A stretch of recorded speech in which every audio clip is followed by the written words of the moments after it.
ഇന്ന് നമ്മുടെ ഇടയിൽ വളരെയധികം പേര് അഭിമുഖീകരിക്കുന്ന ഒരു വലിയ പ്രശ്നം തന്നെയാണ് നടുവേദന അല്ലെങ്കിൽ പുറം വേദന എന്നൊക്കെ പറഞ്ഞു വരുന്ന ഒരു അവസ്ഥ. ഈ നടുവേദന എന്നതൊരു രോഗം എന്നതിനേക്കാൾ ഉപരിയായിട്ട് മറ്റു പല രോഗങ്ങളിലും നാം കാണുന്ന ഒരു പ്രധാന ലക്ഷണം തന്നെയാണ്. നടുഭാഗം അല്ലെങ്കിൽ പുറം ഭാഗം എന്ന് പറയുന്നത് നമ്മുടെ ശരീരത്തെ താങ്ങി നിർത്തുന്ന ആ വെർട്ടിബ്രൽ കോളം അല്ലെങ്കിൽ 26 കശേരുക്കളെ കൊണ്ട് വേണ്ട വിധത്തിൽ അത് അടുക്കി വെച്ച് നട്ടെല്ല് ഫോം ചെയ്തിരിക്കുന്നു. ആ നട്ടെല്ലിനോട് അനുബന്ധമായിട്ട് യോജിച്ച് നിൽക്കുന്നതായിട്ടുള്ള ഞരമ്പുകളും അതുപോലെ മസിൽസ്, പേശികളും സ്നായുക്കളും കണ്ടരകളും എല്ലാം തന്നെ ഒരുമിച്ച് പ്രവർത്തിക്കുമ്പോഴാണ് നമുക്ക് പല വിധത്തിലുള്ള മൂവ്മെന്റ്സ് അല്ലെങ്കിൽ ഓരോ പ്രവൃത്തി ചെയ്യുന്നതിന് നമ്മുടെ അസ്ഥിസന്ധികളെ ചലിപ്പിക്കുന്നതിനും അതുപോലെ സുഗമമായിട്ടുള്ള പ്രവർത്തനത്തിനും ഏറ്റവും സഹായകമായിരിക്കാം. എന്നാൽ ഈ കശേരുക്കളെ തന്നെ ഓരോ ഭാഗത്തിനനുസരിച്ച് പല വിധത്തിലായിട്ട് കഴുത്തിന്റെ ഭാഗത്ത് പറയപ്പെടുന്ന 7 സെർവൈക്കൽ വെർട്ടിബ്ര, തൊറാസിക് റീജിയൺ അതിന് തൊട്ട് താഴെ വരുന്ന 12 കശേരുക്കളും, ലംബാർ റീജിയണിൽ വരുന്ന അല്ലെങ്കിൽ നടുഭാഗത്ത് എന്ന് വിശേഷിപ്പിക്കുന്ന ആ സ്ഥലത്ത് വരുന്ന 5 കശേരുക്കളും, അതിന് താഴെയായിട്ട് 5 കശേരുക്കൾ, സേക്രൽ ബോൺസും കൂടുന്നതാണ് ഈ വെർട്ടിബ്രൽ കോളം അല്ലെങ്കിൽ കശേരുക്കളെ കൊണ്ടുള്ള ഈ നട്ടെല്ല് ഫോം ചെയ്തിരിക്കുന്നത്. ഇതിൽ വരുന്ന പല വിധത്തിലുള്ള ഇതിനോടനുബന്ധമായിട്ട് നിൽക്കുന്ന മസിൽസിനോ അല്ലെങ്കിൽ ഈ ബോൺസിന് വരുന്ന എന്തെങ്കിലും ക്ഷതം അല്ലെങ്കിൽ ചതവ് മുതലായിട്ടുള്ള അവസ്ഥകൾ, ഏതെങ്കിലും ആക്സിഡന്റ് അല്ലെങ്കിൽ ആക്സിഡന്റ് പരമായിട്ട് വരുന്ന ബോണിന് വരുന്ന ആ കശേരുക്കൾക്ക് വരുന്ന ഒടിവ് അല്ലെങ്കിൽ ക്ഷതം, ഇതെല്ലാം തന്നെ നടുവേദനയ്ക്ക് കാരണമാകാം. നടുവേദനയെ കുറിച്ച് പറയുമ്പോൾ അത് പ്രധാനമായിട്ടും അതാത് ഭാഗങ്ങളെ ലൊക്കേറ്റ് ചെയ്ത് നിൽക്കുന്നതിനനുസരിച്ച് അതിന് പ്രത്യേക പേരുകൾ കൊണ്ട് പറയപ്പെടും. അപ്പൊ ഈ സെർവൈക്കൽ റീജിയണിൽ വരുന്ന തരത്തിലുള്ള അസ്ഥിസന്ധികളിൽ വരുന്ന തേയ്മാനമോ അല്ലെങ്കിൽ അസ്ഥിസന്ധികൾക്കിടയ്ക്ക് വരുന്ന വേദനയും നീർക്കെട്ടിനെയും നമുക്ക് പ്രതിനിധീകരിച്ചുകൊണ്ട് വരുന്ന ഒരു രോഗാവസ്ഥയാണ് സെർവൈക്കൽ സ്പോണ്ടിലൈറ്റിസ് എന്ന് പറയുന്നത്. അത്തരത്തിലുള്ള ഒരു അവസ്ഥയിൽ അതുമായിട്ട് ചേർന്ന് നിൽക്കുന്ന മസിൽസിലും അതുപോലെ ഞരമ്പുകളിലുമൊക്കെ നീർക്കെട്ടും വേദനയും ഉണ്ടാവുകയും ആ കഴുത്തിന്റെ ഭാഗത്ത് നിന്ന് കൈയിലേക്കും താഴോട്ടുമൊക്കെ പോകുന്ന ഞരമ്പുകൾക്ക് ബ്ലോക്ക് വരുന്ന അവസ്ഥ അല്ലെങ്കിൽ കനാൽ സ്റ്റെനോസിസ്. ഈ വളരെ പൊതുവായിട്ട് നമ്മൾ കാണപ്പെടുന്ന ഈ നടുവേദന വരാനുള്ള ഒരു കാരണത്തിൽപ്പെടുന്നതാണ് പല വിധത്തിലുള്ള ആർത്രൈറ്റിക് ചേഞ്ചസ്. സന്ധിവാദം പല വിധത്തിൽ പറയപ്പെടുന്നുണ്ട്. റുമറ്റോയ്ഡ് ആർത്രൈറ്റിസ് അല്ലെങ്കിൽ റുമാറ്റിക് ഫീവർ മുതലായിട്ടുള്ള രോഗാവസ്ഥകൾ. ഇതിലെല്ലാം തന്നെ അസ്ഥിസന്ധികൾക്ക് നീർക്കെട്ടും തുടർച്ചയായിട്ട് അങ്ങനെ നീർക്കെട്ട് വരുന്ന അവസ്ഥയിൽ അവിടെ അത് ഘനീഭവിച്ചിട്ട് ഓസ്റ്റിയോഫൈറ്റ്സ് പോലെ വരുന്ന അവസ്ഥയും ആ അസ്ഥിസന്ധികൾക്ക് വേദനയും ഒക്കെ ഉണ്ടാക്കുന്നു. ഇങ്ങനെയുള്ള അവസ്ഥയിലും നടുവേദന ഒരു പ്രധാന ലക്ഷണമായിട്ട് വരും. വളരെ അപൂർവമായിട്ട് കാണപ്പെടുന്ന ആംഗുലൈസിംഗ് സ്പോണ്ടിലൈറ്റിസ് എന്ന് പറയുന്ന ഈ തരുണാസ്ഥികൾക്കിടയിലുള്ള സ്പേസ് കുറഞ്ഞിട്ട് അത് ഫ്യൂസ് ചെയ്തു പോകുന്ന ഒരവസ്ഥ. അതിൽ നമുക്ക് മൂവ്മെന്റ്സ് ഒക്കെ വളരെയധികം റെസ്ട്രിക്റ്റഡ് ആവുകയും നടുവൊക്കെ വളയ്ക്കുക അല്ലെങ്കിൽ ഓരോ മൂവ്മെന്റ്സിലും വളരെ പെയിൻഫുൾ ആയിട്ട് വരുന്ന ഒരു രോഗാവസ്ഥ. അത് ഒരു അസ്ഥിസന്ധിയെ ബാധിക്കുന്ന പോലെ തന്നെ അത് കാലക്രമേണ മറ്റ് സന്ധികളിലേക്കും വ്യാപിക്കുന്നതായിട്ടൊക്കെ കാണാൻ കഴിയും. ഇതെല്ലാം തന്നെ നടുവേദന ഒരു ലക്ഷണമായിട്ട് വരുന്ന രോഗാവസ്ഥകളാണ്. അങ്ങനെ പൊതുവെ പറഞ്ഞാൽ ഇന്ന് നമ്മുടെ ഇടയിൽ അഡൽട്സ് ഒരു 10-9 പേരും ഏതെങ്കിലുമൊക്കെ ഒരു സ്റ്റേജസിൽ നടുവേദന എന്ന് പറയുന്ന അല്ലെങ്കിൽ ബാക്ക് ഏക്ക്, ലംബാഗോ എന്നൊക്കെ വിശേഷിപ്പിക്കുന്ന ഈ ഒരു രോഗാവസ്ഥയിലൂടെ കടന്നു പോകുന്നവരാണ്. കഴുത്തുഭാഗത്തെ അല്ലെങ്കിൽ നെക്ക് റീജിയണിനെ ബാധിച്ചു വരുന്ന വേദനയും അല്ലെങ്കിൽ സെർവൈക്കൽ ഡിസ്കുകൾക്ക് വരുന്ന പല വിധത്തിലുള്ള നീർക്കെട്ടുകളും അതുപോലെ ഡീജനറേറ്റീവ് ചേഞ്ചസ് അല്ലെങ്കിൽ അസ്ഥിസന്ധികൾക്കിടയിൽ വരുന്ന തേയ്മാനവും പലപ്പോഴും ഇത്തരത്തിലുള്ള പുറം വേദനയ്ക്ക് അല്ലെങ്കിൽ നടുവേദനയ്ക്കൊക്കെ കാരണമാകുന്നു. ഇത്തരത്തിലുള്ള വേദനകൾക്ക് പ്രധാനമായിട്ടും കാരണം നമ്മുടെ ജീവിത രീതിയും അതുപോലെ നമ്മുടെ ജോലി, ലൈഫ് സ്റ്റൈല് അല്ലെങ്കിൽ ഫുഡ് ഹാബിറ്റ്സ്, ഇതെല്ലാം തന്നെ ഈ നടുവേദനയ്ക്കൊക്കെ ഒരു കാരണം കൂടിയാണ്. അപ്പൊ നമ്മൾ വളരെയധികം കൃത്യനിഷ്ഠയോടുകൂടി നമ്മുടെ ജീവിതത്തെ ചിട്ടപ്പെടുത്തുകയും ആഹാര ക്രമീകരണത്തിലേക്ക് വരികയും അതുപോലെ നമ്മുടെ പോസ്റ്റർ ഇതിൽ വളരെയധികം പ്രധാനപ്പെട്ടാണ്. ഏത് മേഖലയിൽ ജോലി ചെയ്യുന്നവരായാലും നമ്മളിന്ന് കമ്പ്യൂട്ടർ യുഗത്തിൽ ഉള്ള ആൾക്കാരാണ്. അപ്പൊ അധികം പേരും കമ്പ്യൂട്ടർ ഉപയോഗിക്കുന്നവരും അതുപോലെ സ്ഥിരമായിട്ട് ഇരുന്നുള്ള ജോലികൾ, യാതൊരു വിധത്തിലുള്ള മൂവ്മെന്റ്സ്, നമ്മുടെ ജോയിന്റ്സിന് യാതൊരു വിധത്തിലുള്ള എക്സസൈസും ഇല്ലാത്ത ഒരു അവസ്ഥയിൽ അവിടേക്കുള്ള രക്തോട്ടം അല്ലെങ്കിൽ സർക്കുലേഷൻ കുറയാനും അത് ഇതുപോലെയുള്ള നീർക്കെട്ടിനും സന്ധിവേദനകൾക്ക് അല്ലെങ്കിൽ പുറം വേദനയ്ക്കും ഒക്കെ കാരണമാകും. ഇന്ന് വളരെയധികം പേര് വളരെ ചെറുപ്രായത്തിൽ തന്നെ ഇത്തരത്തിലുള്ള വേദനകളുമായിട്ട് വരുന്നവരാണ്. ഇനി അവിടുന്ന് താഴേക്ക് വന്നിട്ട് ആ തൊറാസിക് റീജിയണിൽ അല്ലെങ്കിൽ നമ്മുടെ പുറം ഭാഗത്ത് വരുന്ന തൊറാസിക് വെർട്ടിബ്രയിൽ ഇതുപോലെ തന്നെ ഡീജനറേറ്റീവ് ചേഞ്ചസ് കൊണ്ടും അതുപോലെ എന്തെങ്കിലും വിധത്തിലുള്ള ഡിസ്ക് പ്രൊലാപ്സ് അല്ലെങ്കിൽ ഡിസ്ക് തള്ളി വരുന്ന അവസ്ഥ, അതെല്ലാം തന്നെ അധികവും നമ്മുടെ ജോലിയോടനുബന്ധമായിട്ട് കാണപ്പെടുന്ന അവസ്ഥകളാണ്. ഇതിലെല്ലാം തന്നെ നടുവേദന അല്ലെങ്കിൽ പുറം വേദന ഒരു അവസ്ഥയായിട്ട് അല്ലെങ്കിൽ രോഗാവസ്ഥയായിട്ട് കാണപ്പെടും. ഇനി ഏറ്റവും അധികം പേര് അഭിമുഖീകരിക്കുന്ന ഒരു പ്രശ്നമാണ് നടുവേദന അല്ലെങ്കിൽ നടുവിന് വരുന്ന പിടുത്തം അല്ലെങ്കിൽ കാലിലേക്ക് ആ വേദന റേഡിയേറ്റ് ചെയ്ത് വരുന്ന അവസ്ഥ. അത് കൂടുതലായി വരുന്ന അവസ്ഥയിൽ കാലിലേക്കുള്ള ഞരമ്പുകളിലേക്കുള്ള രക്തോട്ടം കുറഞ്ഞിട്ട് നംനെസ്, കാൽപാദങ്ങൾക്കും കാലിലും ഒക്കെ തരിപ്പും മരവിപ്പും ഒക്കെ അനുഭവപ്പെടുന്ന അവസ്ഥ. ഇതെല്ലാം തന്നെ അസ്ഥിസന്ധികളുമായിട്ട് റിലേറ്റഡ് ആയിട്ട് വരുന്ന പുറം വേദന അല്ലെങ്കിൽ നടുവേദന എന്ന ഒരു രോഗാവസ്ഥയാണ്. ഇതിൽ നിന്നൊക്കെ വ്യത്യസ്തമായിട്ട് പല രോഗങ്ങളുടെയും അനുബന്ധമായിട്ടും ഇത്തരത്തിലുള്ള നടുവേദന നമുക്ക് കാണാനായിട്ട് സാധിക്കുന്നതാണ്. അങ്ങനെ വരുന്ന പ്രധാനപ്പെട്ട രോഗങ്ങൾ ഡയബറ്റിക്സ് പോലുള്ള രോഗങ്ങൾ, ഷുഗർ ആയിരിക്കുന്ന ഒരു വ്യക്തിയിൽ വളരെയധികം കാലങ്ങൾക്ക് ശേഷം വരുന്ന ഡയബറ്റിക് ന്യൂറോപ്പതിയിലും ഇത്തരത്തിലുള്ള വേദന കാണാം. അതുപോലെ കിഡ്നി സംബന്ധമായിട്ട് വരുന്ന കിഡ്നി സ്റ്റോൺ മുതലായിട്ടുള്ള അവസ്ഥയിൽ നടുവേദന വരാം. വയറിന് വരുന്ന എന്തെങ്കിലും പ്രോബ്ലംസ്, സ്റ്റൊമക് ഡിസോർഡേഴ്സ്, യൂട്രൈൻ സംബന്ധമായിട്ടുള്ള രോഗങ്ങൾ, എൻഡോമെട്രിയോസിസ്, അതുപോലെ യൂട്രസിൽ വരുന്ന ഫൈബ്രോയിഡ്, ഹെവി ബ്ലീഡിങ് വരുന്ന അവസ്ഥ, ഈവൻ ലൂക്കേറിയ പോലുള്ള വൈറ്റ് ഡിസ്ചാർജ് പോലെ നിസാരമായിട്ടുള്ള ആ രോഗാവസ്ഥയിൽ പോലും വേദന ഒരു അനുബന്ധ രോഗലക്ഷണമായിട്ട് കാണപ്പെടാറുണ്ട്. ഇങ്ങനെ പല രോഗങ്ങളുടെയും അനുബന്ധമായിട്ട് നമുക്ക് നടുവേദന ഒരു ലക്ഷണം ആയിട്ട് കാണപ്പെടും. എന്നാൽ നമ്മൾ പ്രത്യേകം ശ്രദ്ധിക്കാനുള്ളത് അതിൽ എന്തെങ്കിലും മാരകാവസ്ഥ ഉള്ളതായിട്ട് അല്ലെങ്കിൽ കുറച്ച് ചികിത്സയിൽ ബുദ്ധിമുട്ടുള്ള ഒരവസ്ഥയിലേക്ക് ഉള്ള ഏതെങ്കിലും ഉണ്ടോ എന്ന് നമ്മൾ തിരിച്ചറിയേണ്ടതുണ്ട്.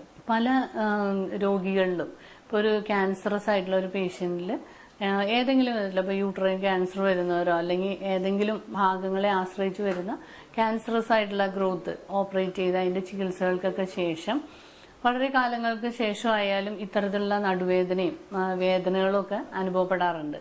അങ്ങനെ വരുന്ന വേദന നമുക്ക് സിവിയർ ആയിട്ട് വേദന കൊണ്ട് നമുക്ക് ഉറങ്ങാൻ പറ്റാത്ത ഒരവസ്ഥ വരിക, അതുപോലെ തന്നെ നടുവിന്റെ ഭാഗത്ത് നിന്ന് കാലിലേക്ക് കൂടുതലായിട്ട് ബലക്ഷയം പെട്ടെന്ന് അനുഭവപ്പെടുക, അതുപോലെ നമ്മുടെ ബോഡി വെയിറ്റ് പെട്ടെന്ന് റെഡ്യൂസ് ചെയ്യുക. ഇതെല്ലാം തന്നെ നമ്മുടെ ഒരു ശരീരത്തിന്റെ ഒരു ഇമ്മ്യൂണിറ്റി പവർ കുറഞ്ഞിട്ട് ശരീരം ക്ഷയിച്ചു വരുന്ന അല്ലെങ്കിൽ മസിൽസ് രക്തം കുറഞ്ഞു വരുന്ന അവസ്ഥ, മസിൽസിന് ശോഷം വരുന്ന അവസ്ഥ, സിവിയർ ആയിട്ടുള്ള പെയിൻ വരുന്ന അവസ്ഥ. വൺസ് എന്തെങ്കിലും വിധത്തിലുള്ള ക്യാൻസറിന് ട്രീറ്റ് ചെയ്തേക്കുന്ന വ്യക്തികൾ ഇവരെല്ലാവരും തന്നെ ഇങ്ങനെ ഈ നടുവേദന വരുമ്പോൾ നമ്മൾ സിമ്പിളായിട്ട് ട്രീറ്റ് ചെയ്യാതെ അതിന്റെ കാരണം അല്ലെങ്കിൽ വീണ്ടും ഒരു ചെക്കപ്പുകൾക്കൊക്കെ പോയതിനു ശേഷം അത് നമുക്കൊരു സപ്പോർട്ടീവായിട്ടുള്ള അത്തരത്തിലുള്ള വേദനയെ മാറ്റാനും നീരിനെ മാറ്റാനും ഒക്കെ സപ്പോർട്ടീവായിട്ടുള്ള ചികിത്സകളും ട്രീറ്റ്മെന്റുമാണ് കൊടുക്കേണ്ടത്. അക്കാര്യത്തിൽ നമ്മൾ വളരെയധികം ശ്രദ്ധ കൊടുക്കേണ്ടതുണ്ട്. ഇത്തരത്തിൽ പറയുന്ന നടുവേദനകൾ നമ്മൾ മനസ്സിലാക്കി ചെറിയ രീതിയിലുള്ളപ്പോൾ തന്നെ അവയെ വേണ്ട വിധത്തിൽ ചികിത്സയെടുത്ത് കറക്റ്റ് ചെയ്യുന്നതുകൊണ്ട് നമുക്ക് മാരകമായിട്ടുള്ള അല്ലെങ്കിൽ ചികിത്സിക്കാൻ ബുദ്ധിമുട്ടുള്ള അവസ്ഥയിലേക്ക് പോകാതെ നമുക്ക് രക്ഷിക്കാനായിട്ട് സാധിക്കും. പലപ്പോഴും നമ്മൾ ഇങ്ങനെ ചെറിയ രീതിയിലുള്ള ഡിസ്ക് പ്രോബ്ലംസ് അല്ലെങ്കിൽ ആർത്രൈറ്റിക് ചേഞ്ചസ് ഒക്കെ നമുക്ക് വലിയ പ്രശ്നങ്ങളൊന്നും ഇല്ലാതെ പോകുന്ന അവസ്ഥയിൽ യാതൊരു ചികിത്സയ്ക്കും നമ്മൾ തുനിയാതെ അത് വളരെയധികം കനാൽ സ്റ്റെനോസിസോ അല്ലെങ്കിൽ രക്തോട്ടം പൂർണ്ണമായിട്ട് കുറയുന്ന അവസ്ഥ അല്ലെങ്കിൽ ഓരോ ആ ഗ്രേഡിനനുസരിച്ചാണ് നമുക്ക് ഇതിന്റെ ചികിത്സയുടെ ഫലപ്രാപ്തിയെ പറയാനായിട്ട് സാധിക്കുക. അങ്ങനത്തെ ഒരു അവസ്ഥയിലേക്ക് മാറിയതിനു ശേഷം ചികിത്സയിലേക്ക് വരുമ്പോൾ അതിന് ഒരു ലോങ് ടേം ട്രീറ്റ്മെന്റ് അല്ലെങ്കിൽ കൂടുതൽ ദിവസം നിന്നുള്ള ചികിത്സകളും അതിന്റെ ഫലസിദ്ധിയുടെ പെർസെന്റേജ് കുറഞ്ഞിരിക്കുകയും ചെയ്യും.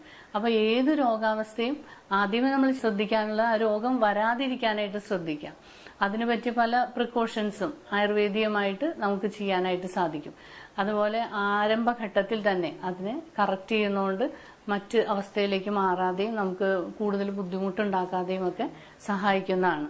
ഇനി ഈ വേദനകളെ കുറിച്ച് പറയുകയാണെങ്കിൽ വേദന തന്നെ പല വിധത്തിൽ, ഇപ്പൊ ഓരോ വ്യക്തികൾ വന്ന് പറയുമ്പോൾ നമുക്കറിയാം പല രീതിയിലാണ് അവർ പറയാം. ഇനി വാദം, ത്രിദോഷങ്ങളിൽ പെടുന്ന വായു അല്ലെങ്കിൽ വാദം എന്ന് പറയുന്ന ആ ഒരു ദോഷമാണ് നമ്മുടെ ശരീരത്തിന്റെ എല്ലാ വിധത്തിലുള്ള ആക്ടിവിറ്റീസിനെ ചെയ്യാനായിട്ട് നമ്മളെ സഹായിക്കുന്നത്. അത് വേണ്ട വിധത്തിൽ സ്രോതോരോധമില്ലാതെ വേണ്ട വിധത്തിൽ പോകുമ്പോഴാണ് നമ്മുടെ എല്ലാ ചെയ്തികളും വേണ്ട വിധത്തിൽ ആവാനായിട്ട് സാധിക്കുക. ഇനി വാദവൈഗുണ്യം അല്ലെങ്കിൽ ഈ വാദത്തിന് വരുന്ന എന്തെങ്കിലും വിധത്തിലുള്ള ചേഞ്ചസിൽ വരുന്ന പ്രധാന ലക്ഷണങ്ങൾ എന്ന് പറയുന്നത് പല വിധത്തിലുള്ള വേദനകളാണ്. കൃത്യമായിട്ട് തന്നെ അതിനെക്കുറിച്ച് പറയുന്നുണ്ട്. മുറിഞ്ഞു നോവ്, അരിഞ്ഞു നോവ്, അല്ലെങ്കിൽ വളരെ പുകച്ചിൽ അനുഭവപ്പെടുക, പലരും അങ്ങനെ പറയാം, കഴപ്പ് വരിക. അപ്പൊ അതിൽ നിന്ന് തന്നെ ആ രോഗ ലക്ഷണങ്ങളിൽ നിന്ന് അതിന്റെ ആ അവസ്ഥയെ നമ്മൾ മനസ്സിലാക്കിയിട്ട് അതിനനുസരിച്ചുള്ള ചികിത്സ നമ്മൾ കൊടുക്കേണ്ടതുണ്ട്. പുകച്ചിലുള്ളവരുണ്ട്, അതുപോലെ നംനെസ്, തരിപ്പും മരവിപ്പും അനുഭവപ്പെടുക, സർക്കുലേഷനിൽ വരുന്ന വ്യതിയാനങ്ങളാണ് ഇതിനൊക്കെ കാരണമാകുന്നത്. അതുപോലെ ഒരു ഇൻഫ്ലമേറ്ററി ചേഞ്ചസ് അല്ലെങ്കിൽ നീർക്കെട്ട് വരുന്ന അവസ്ഥയിൽ നമുക്ക് മൂവ്മെന്റ്സ് ഒട്ടും സാധിക്കില്ല. നടുവളയ്ക്കുന്നതിനും തിരിക്കുന്നതിനും ഒക്കെ വളരെയധികം വേദന അനുഭവപ്പെടുക. അതുപോലെ പെട്ടെന്ന് തന്നെ വരുന്നുണ്ടാകുന്ന ഉളുക്ക്, അങ്ങനെയൊക്കെയുള്ള അവസ്ഥയിൽ നമുക്ക് ഒട്ടും തന്നെ ശരീരം അങ്ങോട്ടും ഇങ്ങോട്ടും ഇളക്കാൻ പറ്റാത്ത, കൊളുത്തി പിടിക്കുന്ന രീതിയിലുള്ള വേദന. അങ്ങനെ ആ വേദനയുടെ പ്രത്യേകതകളിൽ നിന്ന് അതിന്റെ ആ അവസ്ഥയെ മനസ്സിലാക്കിയിട്ട് നമ്മൾ ചികിത്സകൾ കൊടുക്കുമ്പോൾ ഇത്തരത്തിലുള്ള ഈ വേദനകളെ നമുക്ക് വളരെ ഫലപ്രദമായിട്ട് ആയുർവേദ ചികിത്സ കൊണ്ട് നമുക്ക് ചികിത്സിക്കാനും മാറ്റാനും ഒക്കെ സാധിക്കുന്നതാണ്. ആയുർവേദീയമായിട്ട് ഈ ഇത്തരത്തിലുള്ള നടുവേദനയ്ക്ക് പല വിധത്തിലുള്ള ചികിത്സകൾ പറയപ്പെടുന്നുണ്ട്. സന്ധികൾക്ക് വരുന്ന ക്ഷതം അല്ലെങ്കിൽ തേയ്മാനം, ഇനി ഓസ്റ്റിയോ ആർത്രൈറ്റിസ് മൂലം ഉണ്ടാകുന്ന നീർക്കെട്ട് വേദനകൾ, അതുപോലെ മറ്റു രോഗാനുബന്ധമായിട്ട് വരുന്ന നടുവേദന, ഇതിനെല്ലാം തന്നെ പല വിധത്തിലുള്ള ആയുർവേദ ചികിത്സകൾ പറയപ്പെടുന്നുണ്ട്. പഞ്ചകർമ്മങ്ങൾ വെച്ച് വസ്തിപ്രയോഗം ഇത്തരത്തിലുള്ള വാദാനുബന്ധമുള്ള രോഗങ്ങളിൽ അല്ലെങ്കിൽ വാദവൃദ്ധിയിൽ വരുന്ന ഇത്തരത്തിലുള്ള വേദനകൾക്ക്, നടുവേദനകൾക്ക് ഏറ്റവും ഫലപ്രദമായിട്ട് പറയുന്ന ചികിത്സയാണ്. വസ്തി എന്ന് പറയുന്നത് യോഗവസ്തി ഒക്കെ ചെയ്യുന്നതുകൊണ്ട് അവരവരുടെ ആരോഗ്യത്തിനും രോഗാവസ്ഥയ്ക്കും അനുസരിച്ച് ഉചിതമായിട്ടുള്ള തൈലങ്ങൾ കൊണ്ട് നമ്മൾ ചെയ്യുന്ന ഈ വസ്തി പ്രയോഗം കൊണ്ട് ഒരു ഉണക്ക കമ്പ് അല്ലെങ്കിൽ ചില്ലിക്കമ്പിനെ പോലും ഈ തൈലങ്ങൾ കൊണ്ടുള്ള അഭ്യംഗ പ്രയോഗങ്ങൾ, അഭ്യംഗത്തിന്റെ പല വിധത്തിലുള്ള ഫോംസ് ആണ്. നമ്മൾ പിഴിച്ചില് അല്ലെങ്കിൽ കുഴമ്പിട്ട് മസാജ് ചെയ്യുക, പല വിധത്തിലുള്ള കിഴികൾ കൊടുക്കുക, ഇതെല്ലാം തന്നെ സ്നേഹസ്വേദ പ്രയോഗങ്ങളിൽ വരുന്നതാണ്. ഇത്തരത്തിലുള്ള ചികിത്സ കൊണ്ട് വളരെ ശുഷ്കമായിട്ടുള്ള ഒരു കമ്പിനെ പോലും കിളിർപ്പിക്കാനും അതുപോലെ ഏറ്റവും സജീവമാക്കി തീർക്കാനും സാധിക്കുന്നതാണ്. ഈ ആയുർവേദ ചികിത്സകൾ കൃത്യമായിട്ടുള്ള ദിവസങ്ങളിൽ അതാത് രോഗാവസ്ഥയ്ക്കനുസരിച്ച് എടുക്കുന്നതുകൊണ്ട് തീർച്ചയായിട്ടും ഈ പറയപ്പെടുന്ന നടുവേദനയും അല്ലെങ്കിൽ അതാത് ഭാഗങ്ങളോടനുബന്ധമായിട്ട് വരുന്ന വേദനയും ഒക്കെ പൂർണ്ണമായിട്ട് മാറ്റാനായിട്ട് സാധിക്കുന്നതാണ്. ഇന്ന് നമ്മളെല്ലാവരും തന്നെ വളരെയധികം പേര് അഭിമുഖീകരിക്കുന്ന ഈ ഒരു വലിയ പ്രശ്നത്തെ നിവാരണം ചെയ്യാൻ അല്ലെങ്കിൽ അതിനെ ചെറുത്തു നിൽക്കാനായിട്ട് നമുക്ക് എന്തെല്ലാം കാര്യങ്ങൾ ശ്രദ്ധിക്കാൻ സാധിക്കും. ഇന്ന് ഈ ഇത്തരത്തിലുള്ള നടുവേദനയ്ക്ക് ഒരു കാരണമായിരിക്കുന്ന ഒബിസിറ്റി അല്ലെങ്കിൽ അമിതമായിട്ടുള്ള വണ്ണം, നമ്മുടെ ബോഡി വെയിറ്റ് താങ്ങാൻ പറ്റുന്നതിനേക്കാൾ, ബോഡിക്ക് താങ്ങാൻ പറ്റുന്നതിനേക്കാൾ കൂടുതലായിട്ടുള്ള ബോഡി വെയിറ്റ് വരുമ്പോൾ അത് അസ്ഥിസന്ധികൾക്ക് അല്ലെങ്കിൽ മുട്ടിന് നടുവിനൊക്കെയുള്ള അസ്ഥിസന്ധികൾക്ക് തേയ്മാനം ഉണ്ടാക്കിയിട്ട് ഇത്തരത്തിലുള്ള വേദനയെ ഉണ്ടാക്കുന്നതായിട്ട് കാണാം. അപ്പൊ നമ്മൾ ആ ഒബിസിറ്റി മാനേജ്മെന്റ്, വണ്ണം കുറയ്ക്കാനായിട്ട് പ്രത്യേകം ശ്രദ്ധിക്കുക. അത് ആഹാരശീലങ്ങൾ വേണ്ട വിധത്തിൽ കൊണ്ടുവരിക, എക്സസൈസ് റെഗുലറായിട്ട് എക്സസൈസ് ഉണ്ടാകുക. ഇത് ഈ അസ്ഥിസന്ധികളിലേക്കുള്ള രക്തോട്ടത്തെ കൂടുതൽ സജീവമാക്കുന്നതിനും അതുപോലെ ആ മസിൽസിനെയൊക്കെ കൂടുതൽ ആക്റ്റീവ് ആക്കുന്നതിനും അസ്ഥിസന്ധികൾക്ക് വേദനയും പിടുത്തവും ഒക്കെ ഇല്ലാതാക്കി വെക്കാനായിട്ട് ഏറ്റവും സഹായിക്കുന്നതാണ്. അതുപോലെ തണുപ്പാഹാരങ്ങൾ കുറയ്ക്കാനായിട്ട് ശ്രദ്ധിക്കുക. ഇതെല്ലാം തന്നെ നടുവേദന അല്ലെങ്കിൽ ഈ അസ്ഥിസന്ധികൾക്കുണ്ടാകുന്ന വേദനയെ ഹനിക്കാനായിട്ട് അല്ലെങ്കിൽ വരാതിരിക്കാനായിട്ട് പ്രിവെന്റീവായിട്ട് നമുക്ക് ശ്രദ്ധിക്കാൻ കഴിയുന്ന കാര്യങ്ങൾ. സാധാരണഗതിയിൽ ഒരു ഏജ്ഡ് ആയിട്ട് വരുന്ന ഒരവസ്ഥയിൽ, ഒരു 50+ വരുന്ന അവസ്ഥയിൽ നമുക്കറിയാം നമ്മുടെ പലരിലും കാൽഷ്യം അല്ലെങ്കിൽ വൈറ്റമിൻ ഡി ഡെഫിഷ്യൻസി കൊണ്ടൊക്കെ നമ്മുടെ അസ്ഥിസന്ധികൾക്ക് തേയ്മാനം വരുന്ന ഓസ്റ്റിയോ ആർത്രൈറ്റിസ് എന്ന് പറയുന്ന ഒരു രോഗാവസ്ഥ കൊണ്ട് ഇത്തരത്തിലുള്ള വേദനകൾ പലരിലും കാണപ്പെടാറുണ്ട്. സ്ത്രീകളിലാണെങ്കിൽ മെനോപോസിന് ശേഷം പല വിധത്തിലുള്ള ഇത്തരത്തിലുള്ള ചേഞ്ചസ് ഉണ്ടാവുകയും പുരുഷന്മാരിലും ഒരു 50 വയസ്സിന് ശേഷം ഇത്തരത്തിലുള്ള ഈ ഓസ്റ്റിയോ ആർത്രൈറ്റിക് ചേഞ്ചസ് കൊണ്ടുവരുന്ന നടുവേദനയും ഒക്കെ കാണപ്പെടാറുണ്ട്. ഇവിടെ നമ്മൾ ശ്രദ്ധിക്കാനുള്ളത് കാൽഷ്യം സപ്ലിമെന്റ് അല്ലെങ്കിൽ വൈറ്റമിൻ ഡി സപ്ലിമെന്റ് ആയിട്ടുള്ള ആഹാരങ്ങൾ നമ്മുടെ ആഹാരത്തിലേക്ക് കൊണ്ടുവരാനായിട്ട് ശ്രദ്ധിക്കുക. അതുപോലെ കൊഴുപ്പാഹാരമൊക്കെ കുറയ്ക്കുക, വെയിറ്റ് കൂടാതിരിക്കാൻ ശ്രദ്ധിക്കുക. ലഘുവായിട്ടുള്ള വ്യായാമശീലങ്ങളിലേക്ക് വരിക. പിന്നെ പ്രിവെന്റീവായിട്ട് ഈ പറഞ്ഞോണം സ്നേഹസ്വേദ പ്രയോഗങ്ങൾ എന്ന് പറഞ്ഞാൽ അഭ്യംഗ, ഉചിതമായിട്ടുള്ള തൈലങ്ങളിലുള്ള അഭ്യംഗം, അതൊക്കെ നമുക്ക് വീട്ടിൽ തന്നെ ഡെയിലി ഉപയോഗിക്കാവുന്നതാണ്. അതുപോലെ എണ്ണ തേച്ച് കുളിക്കുക, അതൊക്കെ കണ്ണിന്റെ കാഴ്ചയൊക്കെ നിലനിർത്താനും ഉറക്കത്തെ അല്ലെങ്കിൽ ടെൻഷനെ ഒക്കെ റിലീവ് ചെയ്യാനായിട്ടൊക്കെ സഹായിക്കുന്നതാണ്. അത്തരത്തിലൊരു സ്വസ്ഥന് അല്ലെങ്കിൽ സ്വസ്ഥനായിട്ടിരിക്കുന്ന ഒരു വ്യക്തിക്ക് ആരോഗ്യപരമായിട്ടിരിക്കുന്നതിനും ഇത്തരത്തിലുള്ള നടുവേദന മുതലായിട്ടുള്ള രോഗാവസ്ഥയെ മാറ്റുന്നതിനും യാതൊരുവിധ സൈഡ് എഫക്ട്സ് അല്ലെങ്കിൽ പാർശ്വഫലങ്ങളുമില്ലാതെ ചികിത്സയിലേക്ക് വരാൻ പറ്റുന്നതുമായിട്ടുള്ള വളരെ ഫലപ്രദമായിട്ടുള്ള ചികിത്സകളാണ് ആയുർവേദത്തിൽ പറയപ്പെടുന്നത്. ഇന്നത്തെ സ്ത്രീജനങ്ങൾ വളരെയധികം പേര് ഒരു ഗൃഹനായിക എന്നതോടൊപ്പം തന്നെ ഒരു ജോലിക്ക് പോകുന്ന ഒരു വ്യക്തിയും കൂടിയാണ്. ടൈം എൻഗേജ്ഡ് ആയിട്ട് അല്ലെങ്കിൽ ജോലിക്ക് റെസ്റ്റ് ഇല്ലാത്ത ഒരു അവസ്ഥയിൽ മൂവ് ചെയ്യുന്ന ഒരു കാലഘട്ടമാണ്. അതുകൊണ്ട് തന്നെ പണ്ട് കാലത്തേനേക്കാൾ വ്യത്യസ്തമായിട്ട് ഇന്ന് പ്രസവാനുബന്ധമായിട്ടും അല്ലെങ്കിൽ ഒരു ക്യാരിയിങ് ടൈമിൽ, കൺസീവിങ് ടൈമിൽ, ഗർഭാവസ്ഥയിലും ഒക്കെ നേരത്തെ തന്നെ നടുവേദനയും ഇത്തരത്തിലുള്ള സന്ധിവേദനയൊക്കെ കാണപ്പെടാറുണ്ട്. അതിലൊക്കെ ഏറ്റവും ഫലപ്രദമായിട്ടൊരു സൂതികാ പരിചരണം അല്ലെങ്കിൽ ഗർഭിണി പരിചരണം ആയിട്ടുള്ള ഒരു വിദഗ്ധ ചികിത്സ തന്നെ കണ്ടംകുളത്തി ആയുർസൗഖ്യം ഹോസ്പിറ്റൽസിൽ നമ്മൾ കൊടുക്കുന്നുണ്ട്.